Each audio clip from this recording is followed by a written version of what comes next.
This is Mr. Warden. This is a video key for Geometry Do Now 26.1. Now, this Do Now is intended to preview some concepts from Chapter 7, as is the exit ticket. In fact, grabbed a couple of the key ideas from Chapter 7, Part 1. So if you've already done Chapter 7, then this is a bit of a review. If not, this is a preview.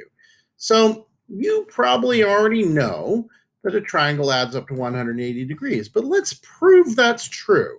And we're going to use something called the parallel postulate below.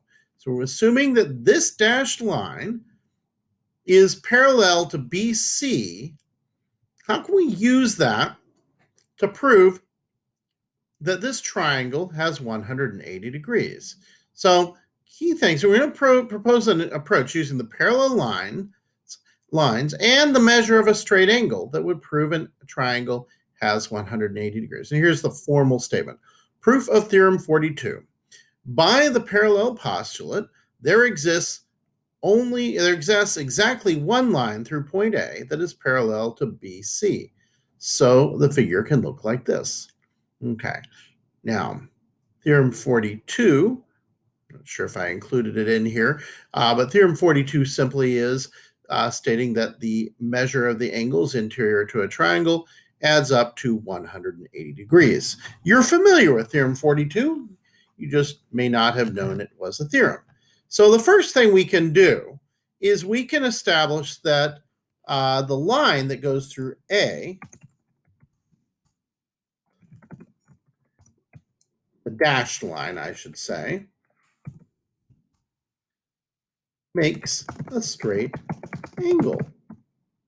So angle 1 plus angle 2 plus angle 3, the measure of that equals 180 degrees. Okay, so we can definitely say that. So I'm going to actually make that the formal notation, the measure of plus the measure of plus the measure of. So the measure of each of those angles adds up to 180 degrees. That makes sense. Now, if this line is parallel to BC, how then the alternate interior angles comes into play. So angle 3 and angle C have to be congruent. And angle 1 and angle B have to also be congruent. So angle 1 has to be congruent to angle B, and angle 3 has to be congruent to angle C, because they make pairs of alternate interior angles for a transversal running through two parallel lines. Okay, now we already know that angle 1 plus angle 2 plus angle 3 add up to 180 degrees. Now we can substitute. Okay, by substitution, we can say, instead of angle 1, we can say angle B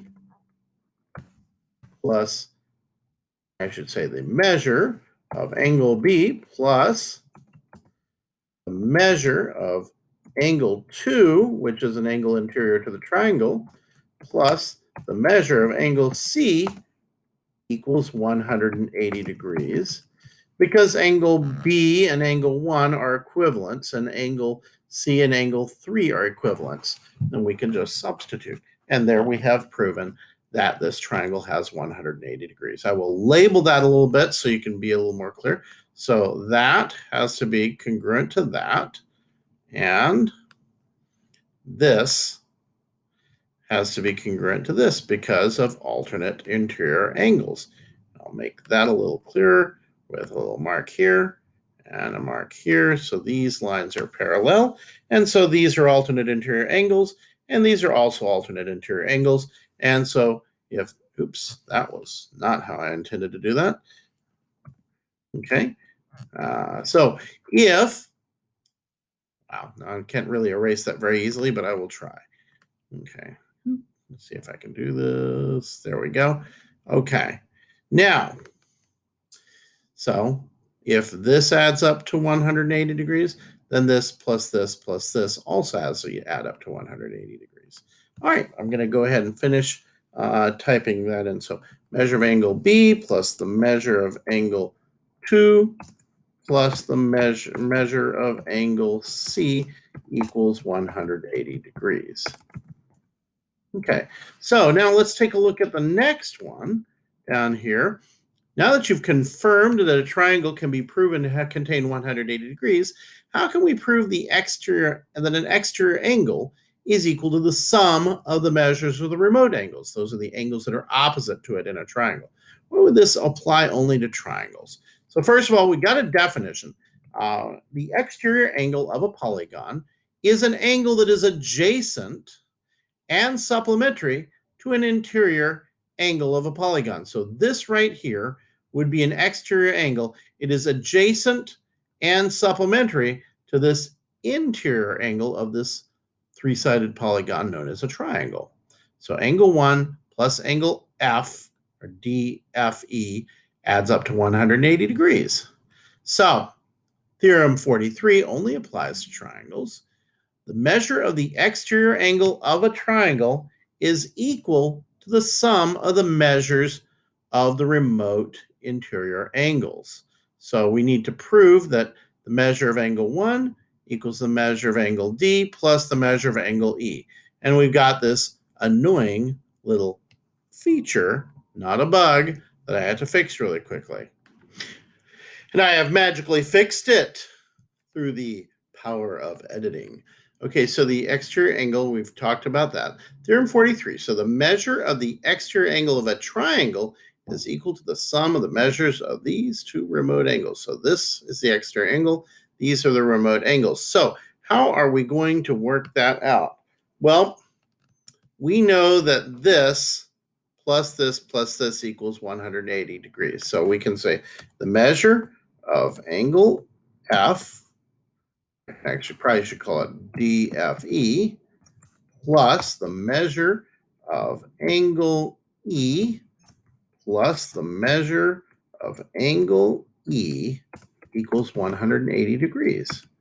And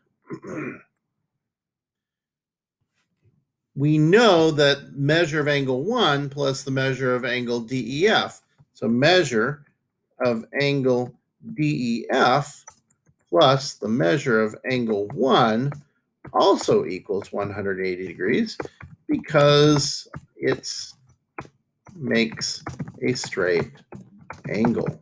Okay, and the reason we know that the measure of those three angles makes 180 degrees because the interior angles of a triangle add up to 180 degrees. Okay, so now that we have that information, notice we got angle DFE. I should fix that. Mr. Ward. Angle DFE is here and here.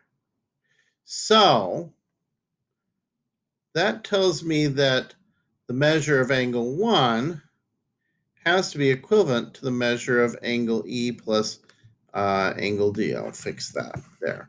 Measure of angle D plus the measure of angle E has to be equivalent.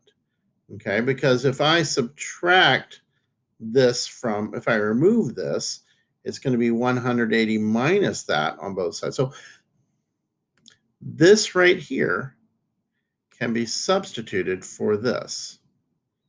Okay. Or another, let me put it another way.